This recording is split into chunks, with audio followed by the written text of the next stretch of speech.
saya Muhammad Aidil Pakaya. Pada kesempatan kali ini saya akan menjelaskan proses peradilan pidana. Peradilan pidana terjadinya delik-delik. Pertama, laporan pasal 1/24, yang kedua pengaduan pasal 1/25, yang ketiga tertangkap tangan, yang keempat diketahui oleh petugas. Laporan maksudnya pemberitahuan atau suatu yang diketahui dari beberapa informasi. Dan tertangkap tangan maksudnya diketahui sedang melakukan tindak pidana. Masuk ke tahap penyelidikan.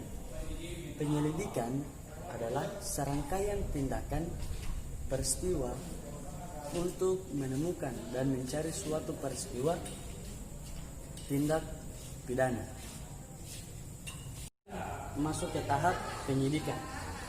Penyidikan adalah serangkaian tindakan penyidik untuk mencari atau menemukan bukti-bukti yang menjelaskan bahwa pelaku tersangka. Kemudian setelah dari penyidikan masuk ke BAP. BAP yaitu badan acara pemeriksaan, yaitu suatu keterangan untuk dimintai keterangan dari beberapa pihak. Yang pertama pihak saksi dan tersangka. Setelah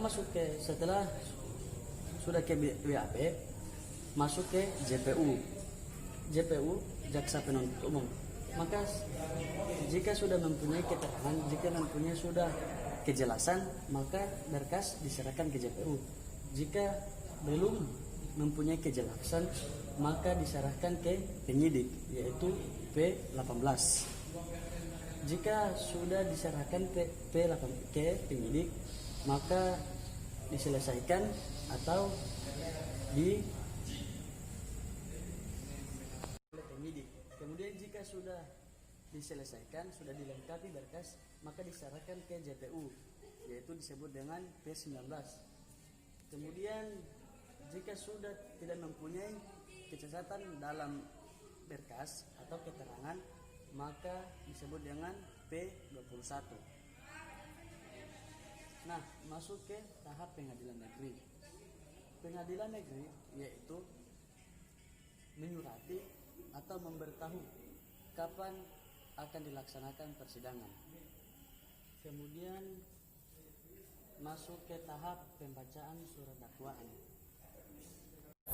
Selesai pembacaan surat dakwaan, kemudian masuk ke eksepsi. Eksepsi adalah salah satu untuk membacakan surat dakwaan yang dibuat secara tertulis, dibacakan oleh hakim dan salinannya diserahkan ke JPU. Kemudian setelah eksepsi, maka jika mempunyai eksepsi, maka lanjut ke tahap pembuktian. Jika masih mempunyai eksepsi, maka harus memiliki putusan selah. Seperti itu. Kemudian tahap pembuktian di dalam pasal 184 KUHP, alat bukti itu ada beberapa poin. Yang pertama keterangan saksi, yang kedua keterangan ahli, yang ketiga petunjuk, yang keempat surat, yang kelima keterangan terdakwa. Setelah selesai ke tahap pembuktian, maka masuk di tuntutan JPU. Kemudian masuk ke tuntutan JPU. Nah, tuntutan JPU di sini akan membantah keterangan dari terdakwa.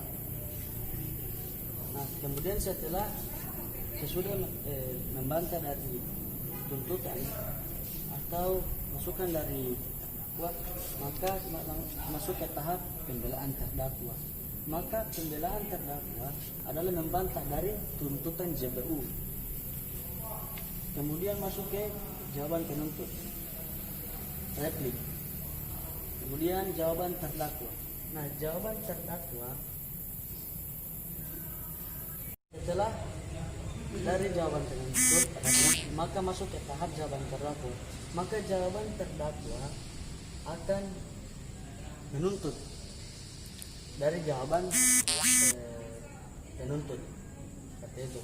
Kemudian setelah masuk ke jawaban terdakwa, masuk ke musyawarah majelis. Nah, di musyawarah majelis ini majelis atau hakim akan musyawarah untuk mengambil kesimpulan dari beberapa pihak. Kemudian setelah musyawarah, maka putusan dia menjadi